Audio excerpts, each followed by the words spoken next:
ചേട്ടാ നമസ്കാരം. നമസ്കാരം.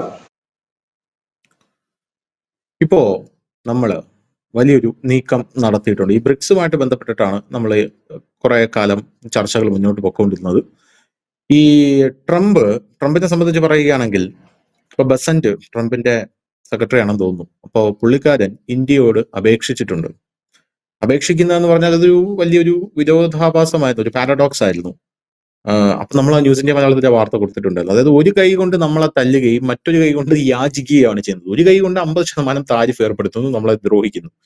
മറ്റേ കൈ കൊണ്ട് ചൈനയെ തകർക്കാനായിട്ട് നിങ്ങൾ ഞങ്ങളുടെ കൂടെ നിൽക്കണം എന്നാണ് ഇന്ത്യയോട് അമേരിക്കയുടെ ബസന്റ് യാചിക്കുന്നത്. അതാണ് എക്സാക്ട് വാർത്ത. അന്താരാഷ്ട്ര മാധ്യമങ്ങളെല്ലാം ആ ഒരു ആംഗിളിൽ തന്നെയാണ് റിപ്പോർട്ട് ചെയ്തിരിക്കുന്നത്. പുള്ളി നമ്മളോട് ബെഗ് ചെയ്യുകയാണ്, കാരണം നിൽക്കണം. അപ്പൊ നമ്മൾ ഇതിനൊന്നും യാതൊരുവിധ പ്രതികരണവും നടത്തിയിട്ടില്ല. നരേന്ദ്രമോദി ഇതുവരെ ട്രംപിനെ കണ്ടിട്ടില്ല, ഇനി കാണാനും പോകുന്നില്ല. അതിന്റെ ഇടയ്ക്കാണ് ട്രംപിന്റെ ഒരു പ്രസ്താവന വരുന്നത്. നരേന്ദ്രമോദി എന്റെ ഏറ്റവും വലിയ സുഹൃത്താണ്, ഇന്ത്യ ഏറ്റവും വലിയ രാജ്യമാണ്, ജനാധിപത്യം പൂത്തുലയുന്ന രാജ്യമാണെന്നൊക്കെ പറഞ്ഞ് ഷോബാസ് ഷെരീഫിനെ അടുത്ത് നിർത്തിക്കൊണ്ടാണ് ഈ ഒരു പ്രസ്താവന നടത്തിയത്. എന്നിട്ടും നരേന്ദ്രമോദി ഒരു വാക്ക് പോലും മിണ്ടിയിട്ടുമില്ല. ആകപ്പാടെ നരേന്ദ്രമോദി ട്രംപിനെ കുറിച്ചൊന്ന് സംസാരിച്ചത് ഈ ഗാസ ഇസ്രായേൽ യുദ്ധം നിന്നപ്പോ ട്രംപിന്റെ ഒരു എഫേർട്ട് അതിൽ അഭിനന്ദിക്കുന്നു എന്ന് പറഞ്ഞു. പക്ഷെ അവിടെയും നരേന്ദ്രമോദി ഒരു ആപ്പ് വെച്ചിട്ടുണ്ടായിരുന്നു. നെതന്യാഹു ആണ് ഏറ്റവും ശക്തനായിട്ടുള്ള നേതാവ്. ഇപ്പൊ നെതന്യാഹുവിന്റെ കീഴിലാണല്ലോ ഇത്. അപ്പം നെതന്യാഹു തീരുമാനിക്കുമോ നിർത്തണോ വേണ്ടയോ എന്ന്. ട്രംപിന്റെ എഫേർട്ട് അതിൽ ഉണ്ടായിരുന്നു, അതിനും അഭിനന്ദനം എന്ന് പറഞ്ഞുകൊണ്ടാണ് നരേന്ദ്രമോദി ട്രംപിനെ അവിടെ ഒന്ന് അഡ്രസ് ചെയ്തത്. ഇപ്പോഴിതാ ഈ ചൈനയെ പിന്തുടർന്ന് എത്തിയിരിക്കുകയാണ് അമേരിക്ക. ചൈനയ്ക്ക് 100% ടാക്സ് അടിച്ചു കൊടുത്തിരിക്കുകയാണ്. 100 + 30 130% ടാക്സ്. ചൈനയാണെങ്കിൽ വെറുതെ ഇരിക്കുന്നില്ല, ചൈന ഭീഷണിപ്പെടുത്തുകയാണ് അമേരിക്കയെ. പോരാത്തതിന് കഴിഞ്ഞ ദിവസം ഒരു വലിയ വിഷയം ഉണ്ടായി കേട്ടോ. വലിയ വിഷയം എന്ന് പറഞ്ഞാൽ ഈ തായ്വാൻ അധിനിവേശം എപ്പോഴായിരുന്നാലും നടക്കുമെന്ന് പറഞ്ഞിരിക്കുകയാണ്. ഈ ചൈന തായ്വാനിലേക്ക് കടന്നു കയറുമെന്ന് പറയുകയാണ്.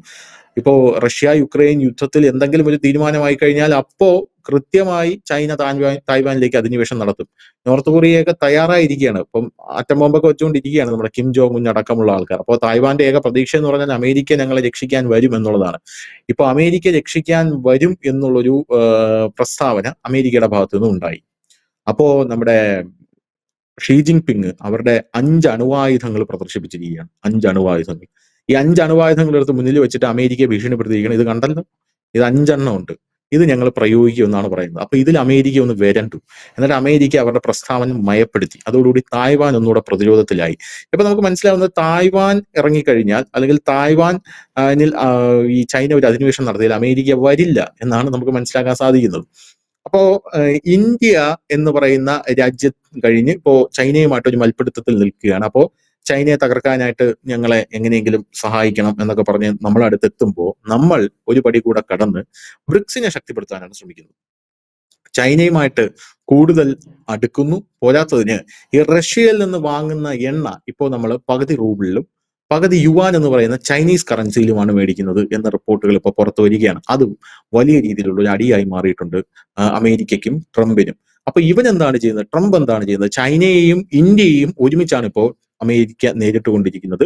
ഇവരെ തളയ്ക്കാനായി അഫ്ഗാനിസ്ഥാൻ പാകിസ്ഥാൻ സംഘർഷം ബോധപൂർവം ഉണ്ടാക്കുന്നു എന്നുള്ള റിപ്പോർട്ടുകളാണ് പുറത്തു വരുന്നത്. ഈ ട്രംപ് ഇപ്പോ പാകിസ്ഥാന് കട്ടയ്ക്ക് സപ്പോർട്ടായിട്ട് നിൽപ്പുണ്ട്.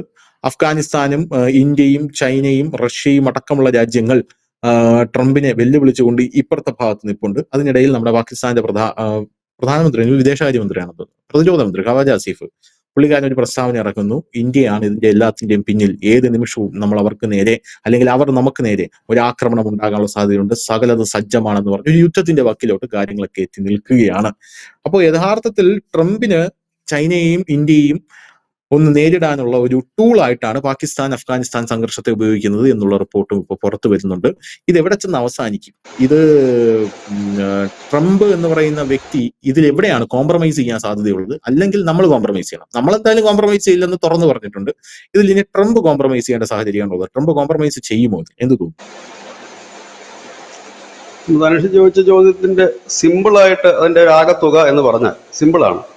കഴിഞ്ഞ ദിവസം ഡൊണാൾഡ് ട്രംപിന്റെ വലിയ പ്രസ്താവന, ഈ നരേന്ദ്രമോദി തന്നെ വിളിച്ചിരുന്നു റഷ്യയിൽ നിന്ന് ഇനി എണ്ണ വാങ്ങുന്നില്ല എന്ന് പറഞ്ഞു.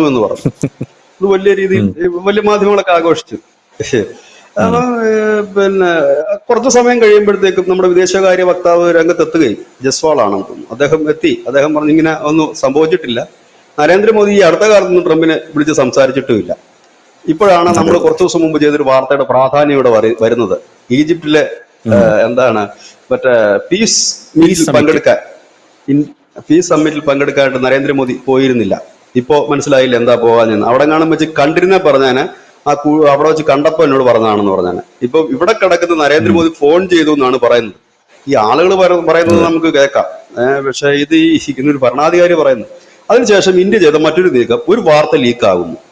പെട്ടെന്നാണ് ആ വാർത്ത എല്ലായിടവും പരക്കുന്നത്. ആ വാർത്ത ഇങ്ങനെയായിരുന്നു: റഷ്യയിൽ നിന്ന് ഇന്ത്യ എണ്ണ വാങ്ങുന്നു, അത് പകുതി റൂബിളിലും പകുതി ചൈനീസ് വിനിമയ നാണയമായ യുവാനിലുമാണ് ഇന്ത്യ കച്ചവടം ചെയ്യുന്നത് എന്നായിരുന്നു. അതായത് ബ്രിക്സ് രാജ്യങ്ങൾ ഒരു യൂണിറ്റ് എന്ന് നമ്മൾ മുമ്പ് ചർച്ച ചെയ്തിരുന്നതാണ്. യൂണിറ്റ് എന്ന് പറയുന്ന ഒരു ബക്കറ്റ്, അത് നമ്മൾ കൊണ്ടുവരാൻ ഉദ്ദേശിക്കുന്നുണ്ട് ബ്രിക്സ് രാജ്യങ്ങളെല്ലാം തന്നെ. അപ്പൊ എല്ലാവരുടെയും നാണയങ്ങൾ ഒന്നിച്ചിടുന്ന ഒന്നാണ് യൂണിറ്റ് എന്ന് പറയുന്ന ഒരു ബക്കറ്റാണ്. അതിനകത്ത് എല്ലാവരുടെയും നാണയങ്ങൾ ഒന്നിച്ച് വരുന്ന രീതിയിലുള്ള ഒരു ട്രാൻസാക്ഷൻ മെത്തേഡാണ് ഉപയോഗിക്കുന്നത്. അപ്പോൾ അതിന്റെ ഭാഗമായിട്ട് ഇപ്പൊ യുവാൻ ഉപയോഗിക്കും. അപ്പോൾ എന്തുകൊണ്ട് സ്വാഭാവികമായി എല്ലാവരും ചോദിക്കുന്ന ചോദ്യമുണ്ട്, എന്തുകൊണ്ട് ചൈനീസ് നാണയമായി യുവാൻ ഉപയോഗിക്കുന്നു എന്ന് ചോദിച്ചാൽ, റഷ്യയെ സംബന്ധിച്ച് പറഞ്ഞു കഴിഞ്ഞാൽ അവരുടെ ഇപ്പോഴത്തെ പ്രധാനപ്പെട്ട ഡോളറിലല്ലോ, അവർക്കിപ്പോൾ നിരോധനം വന്നുകൊണ്ട് ഡോളർ ട്രാൻസാക്ഷനോ ഇല്ലെങ്കിൽ അത് മറ്റിടങ്ങളിലേക്ക് ട്രാൻസ്ഫർ ചെയ്യാനോ കഴിയാത്തൊരു സാഹചര്യമാണ്. പിന്നെ ഇന്ത്യൻ രൂപയിലെ നമുക്കിപ്പോൾ ട്രാൻസാക്ഷൻ ചെയ്യാമെന്ന് വെച്ച് കഴിഞ്ഞാൽ നമുക്ക് വലിയ കയറ്റുമതി റഷ്യയിലേക്ക് ഇല്ല. എന്നാൽ ഇറക്കുമതി ആണെങ്കിൽ കൂടുതലുമാണ്. അപ്പൊ ഇറക്കുമതി ചെയ്യുമ്പോഴത്തേക്ക് നാം അവർക്ക് കൊടുക്കേണ്ടത്, ഇപ്പൊ നമ്മൾ ഇന്ത്യ ചെയ്യുന്നത് ദിർഹത്തിലാണ്. ഒന്നുകിൽ ദിർഹത്തിൽ കൊടുക്കും, UAE ദുബായ് വഴിയാണ് നമ്മൾ ഈ ട്രാൻസാക്ഷൻ നടത്തുന്നത്, ദിർഹത്തിൽ കൊടുക്കും. ഇല്ലെങ്കിൽ ദിർഹം കൺവെർട്ട് ചെയ്തുകൊണ്ട് യുവാനിൽ കൊടുക്കും. കാരണം ചൈനയുമായിട്ട് അനവധി കയറ്റി ഇറക്ക് ട്രേഡിങ് റഷ്യക്കുണ്ട്, പണ്ട് മുതലേ ഉള്ളതാണ്. നമ്മൾ അധികം ഉൽപ്പന്നങ്ങളൊന്നും കയറ്റി അയക്കുന്നില്ല. അപ്പൊ പിന്നെ നമ്മുടെ രൂപയ്ക്ക് അവിടെ വലിയൊരു സ്കോപ്പില്ല. ഇവിടെ രണ്ട് കാര്യങ്ങളുണ്ട്. ഒന്ന്, ബ്രിക്സിന്റെ ഒരു നാണയ ശേഖരത്തിലേക്ക് ഇതിനെ കുറച്ചുകൂടി കരുത്ത് പകരും. ഡോളർ ഒരു പ്രധാന വിഷയമല്ലാതായി മാറുന്നു. കാരണം ഇവിടെ നിലവിൽ ഇന്ത്യ യൂസ് ചെയ്യുന്നത് ദിർഹവും യുവാനുമാണ്. അപ്പൊ എല്ലാവരും ചോദിക്കും ഇന്ത്യൻ റുപ്പീസ് ഇല്ലേന്ന് ചോദിച്ചു കഴിഞ്ഞാൽ അതൊരു വലിയ ചോദ്യമാണ്. അതുകൊണ്ട് തന്നെ ഇപ്പോൾ നമ്മൾ ഈ കൊടുക്കുന്ന ഹൈപ്പ് അത് നമുക്ക് എപ്പോഴും കുറയ്ക്കാനും പറ്റും എന്നുള്ളതാണ് അതിനുള്ള ഉത്തരം. കാരണം ഇപ്പോൾ നമ്മൾ ഓയിൽ വാങ്ങുന്നതിനാണ് റഷ്യക്ക് യുവാൻ കൊടുക്കുന്നത്. ആ ഓയിൽ വാങ്ങൽ കുറയ്ക്കുകയാണെങ്കിലോ ഇല്ലെങ്കിൽ ഓയിൽ വാങ്ങൽ നിർത്തുകയാണെങ്കിലോ അപ്പോൾ തന്നെ ഈ പരിപാടികൾ അവിടെ തീരും. യുവാൻ ഉള്ള കൈമാറ്റം നമ്മൾ അവിടെ തീരും. എന്തായാലും ഇന്ത്യ അങ്ങനെ എല്ലാ കാലവും യുവാൻ കൊടുത്ത് റഷ്യയിൽ നിന്ന് മാത്രം എണ്ണ വാങ്ങും. ഇപ്പം യുദ്ധം തീരുകയോ മറ്റോ ചെയ്യുകയാണെങ്കിൽ മറ്റു സാഹചര്യങ്ങൾ വരികയോ ചെയ്യുക ഈ പിക്ചർ എല്ലാം മാറും. ഇല്ലെങ്കിൽ റഷ്യ അവരുടെ എണ്ണയ്ക്ക് ഒരു അല്പം വില കൂട്ടിക്കഴിഞ്ഞാലും ഇന്ത്യ പിന്നെ വലുതായിട്ട് എടുക്കുമെന്ന് എനിക്ക് തോന്നുന്നില്ല. പക്ഷെ നിലവിൽ ഇന്ത്യ അവിടെ നിന്ന് വലിയ രീതിയിൽ തന്നെ എണ്ണ എടുക്കുന്നുണ്ട്. ഇതാണ് അതിനകത്ത് ഒരു കാര്യം. അപ്പോ അത് മാത്രമല്ല, ഈ ഡോളറിൽ അടിക്കടി ഉണ്ടാകുന്ന ഈ ചാഞ്ചാട്ടം അത് ഇതിൽ ബാധിക്കില്ല. ഇത് ഫിക്സ് ആയിട്ട് തന്നെ പൊക്കോളും, വലിയതായിട്ട് ബാധിക്കില്ല.